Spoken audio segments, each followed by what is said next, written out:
Hello दोस्तों, science में part 2 आज करवा रहा हूं मैं। मुस्कान क्लासेज में आप सभी दोस्तों का हार्दिक स्वागत करता हूं मैं। तो साइंस पार्ट 2 में देखिए, एल्केन, एल्कीन, एल्काइन बताया था मैंने। थर्ड नंबर एल्काइन,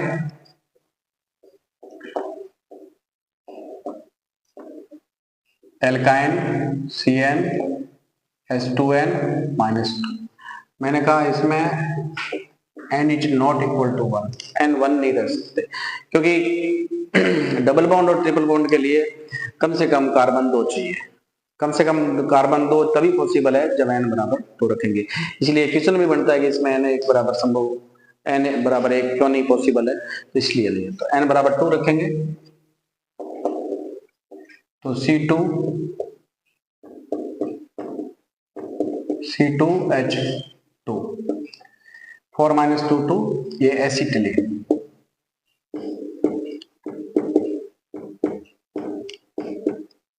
या इसको एथाइन भी कहते हैं। एथाइन तो IUPAC नाम है इसका।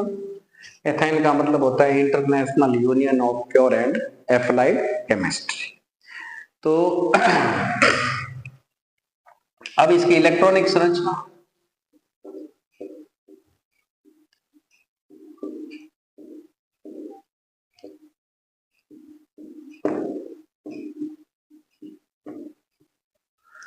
देखो कार्बन 6 नंबर पे आता है, hydrogen, helium, lithium, beryllium, boron, carbon. तो कार्बन की जो संयोजकता है वो 4 है, मैंने बताया ही था।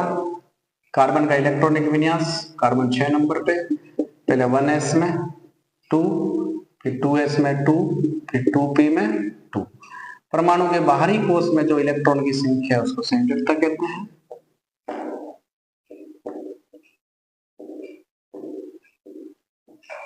That is valency। परमाणु के बाहरी कक्ष में उपस्थित इलेक्ट्रॉन की संख्या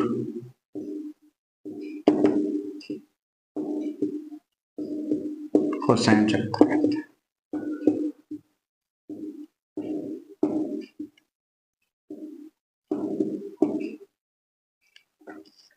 अगर आपको कार्बन का इलेक्ट्रॉनिक विन्यास पूछे तो 1s2, 2s2, 2p2, बाहरी कोश ये 2s2 और 2p2 वाला हो गया। संयोजकता ये परमाणु आपको पता है, ये परमाणु है। परमाणु के बाहर निश्चित कक्षाओं में कौन चक्कर लगाता है? इलेक्ट्रॉन। और ये नाभिक है, नाभिक में क्या होता है? प्रोटॉन और न्यूट्रॉन होते हैं। परमाणु के बाहर निश्चित कक्षाओं में इलेक्ट्रॉन चक्कर लगाते हैं और नाभिक में प्रोटॉन और न्यूट्रॉन होते हैं, जिनको सम्मिलित रूप में हम न्यूक्लियॉन कहते हैं। और इलेक्ट्रॉन पर ऋण आवेश होता है, जिसकी खोज जे थॉमसन ने की। प्रोटॉन पर धन आवेश होता है, जिसकी खोज जेम्स चैडविक ने की। और न्यूट्रॉन पर कोई आवेश नहीं होता है, उदासीन होता है, उसकी खोज गोल्डस्टीन ने की। देखो इलेक्ट्रॉन,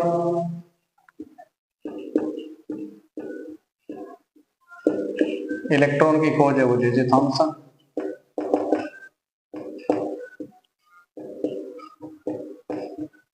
ऋण आवेश होता है इस पर। प्रोटॉन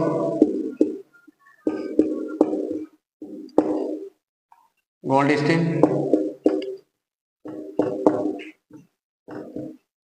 इस पर धन आवेश होता है। न्यूट्रॉन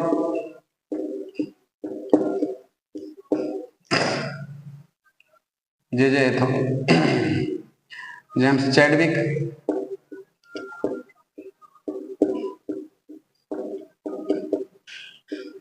इस पर कोई आवेश नहीं होता है, यानी उदासीन होता है।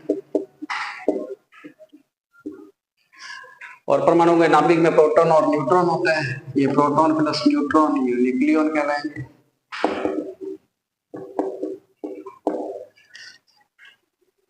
तो देखिए एसिटिलीन की जो संरचना है, एसिटिलीन में कार्बन, संयोजकता कार्बन की 4,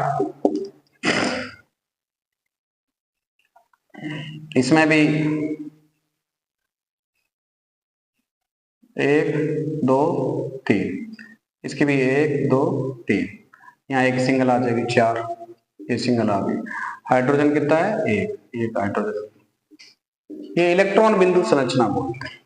तो देखिए इलेक्ट्रॉन का 3 जोड़ा है तो ट्रिपल बॉन्ड आएगा, एक जोड़ा है तो सिंगल बॉन्ड आएगा। तो इसको अपने लिखेंगे H C triple bond C H।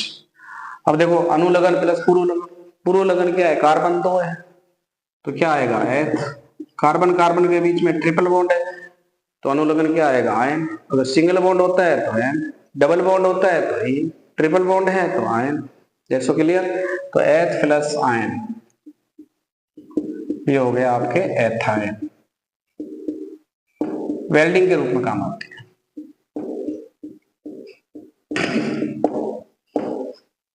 Welding. अब देखिए नेक्स्ट टॉपिक मैं ले रहा हूं CO2, carbon dioxide.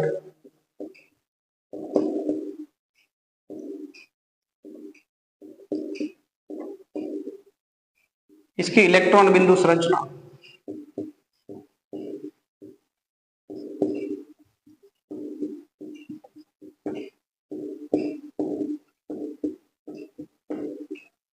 Carbon, carbon की संयोजकता हो गई आपके 4 और ये आपके ऑक्सीजन दोनों तरफ, तो कार्बन की 2 2 4, ऑक्सीजन की 2 2 4 6 2। देखिए कार्बन की, इसकी भी 4, ऑक्सीजन की कितनी है? 6, क्योंकि ऑक्सीजन आता है आपके 8 नंबर पे। तो इसका 1s2 2s2 2p4। परमाणु के बाहरी कोश में इलेक्ट्रॉन की संख्या 4 प्लस 2 कितनी होगी? 6। तो इसकी संयोजकता 6 होती है। तो ये इसका, इसको आप यूं भी लिख सकते हैं O double bond C double bond O। ये इसकी इलेक्ट्रॉन बिंदु संरचना होगी। अब 5वां पॉइंट ले रहा हूं मैं एस्टर। जब एसिटिक अम्ल की क्रिया, एसिटिक अम्ल CH3COOH, एसिटिक अम्ल की क्रिया आप एथिल एल्कोहल से कराएंगे, उत्क्रमणीय अभिक्रिया, जो अभिक्रिया दोनों दिशा में चलती है उसको उत्क्रमणीय अभिक्रिया कहते हैं। अगर दिशा और प्रतीक दिशा, जो अभिक्रिया एक दिशा में चलती है उसको अनुत्क्रमणीय अभिक्रिया कहते हैं। तो ये एस्टर बनेगा CH3COO-C2H5। इसको एथिल एसीटेट भी कह सकते हैं और चल रह गया। ये देखो OH और चल रह गया। इस एस्टर की, ये तो हो गया आपके एस्टर। इस एस्टर की क्रिया आप कराएंगे सोडियम लवण से, सोडियम के जलीय विलयन से। ये एस्टर है, सोडियम का जलीय विलयन NaOH। इसे कराएंगे तो संगत सोडियम लवण और एथिल एल्कोहल बनेगा। सोडियम लवण तो ये हो गया आपके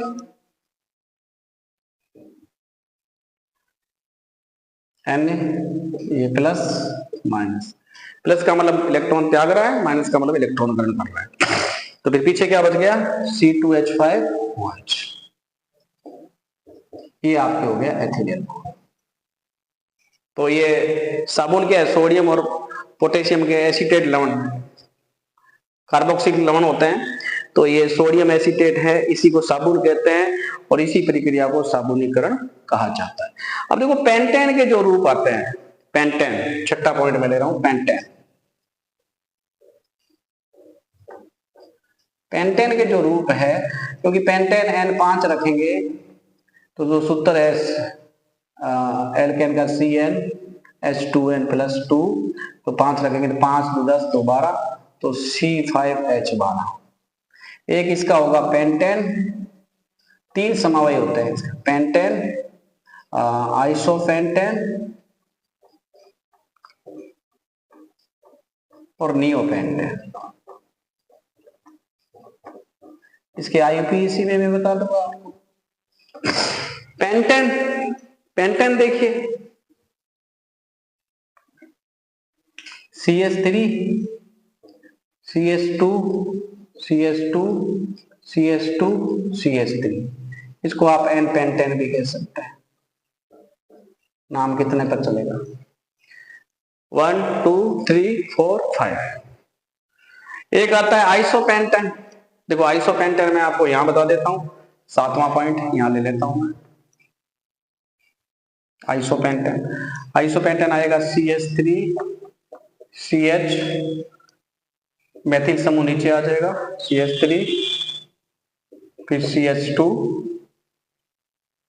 CH3। ये आइसोपेंटेन है। कार्बन की संख्या उधर से ये एलोजन समूह है, तो ये 1 2 3 4। तो देखो इसका आईयूपीएसी नाम हो जाएगा 2 पर क्या है? मेथिल, तो ये 2 मेथिल। कार्बन कार्बन के बीच में सिग्नल बॉन्ड है, कार्बन कितने हैं? 4, तो 2 मेथिल ब्यूटेन। ये आपके आइसोपेंटेन है, बहुत बार एग्जाम में पूछते हैं। CH3 CS, CH3 CH2 CH3। अब एक आपके रहेगा नियोपेंटेन। तो नियोपेंटेन में आपको यहां बता देता हूं, ये वेल्डिंग के रूप में काम आती है, बता ही दिया था मैंने एसिटिलीन। ये आपके नियोपेंटेन में यहां बता देता हूं। देखो CH3 का मतलब मेथिल समूह है, C2H5 का मतलब एथिल समूह होता है। तो 1 2 3 देखिए, 1 का मोनो होता है, 2 का डाई होता है, 3 का ट्राई, 4 का टेट्रा, 5 का पेंटा। तो देखिए 2 इसका आईयूपीएसी नाम होगा 2 डाई मेथिल। बहुत बार एग्जाम में पूछते हैं। डाई मेथिल, कार्बन कितने हैं? 3, dimethyl methane ethane propane,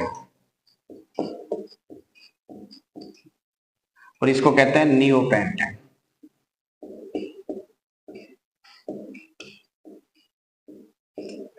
तो ये 6ठा, ये 7वां और ये 8वां। तो देखो दोस्तों, मैंने ये साइंस की क्लास बनाई है और कंपटीशन एग्जाम में बोर्ड एग्जाम में सब में काम आने वाली क्लास है। तो आप इस मेरी क्लास को जरूर देखिएगा। अगर आपको मेरी ये क्लास पसंद आए तो जरूर इसको लाइक और सब्सक्राइब करें। मैं भोजराज प्रजापति सर, मुस्कान क्लासेस।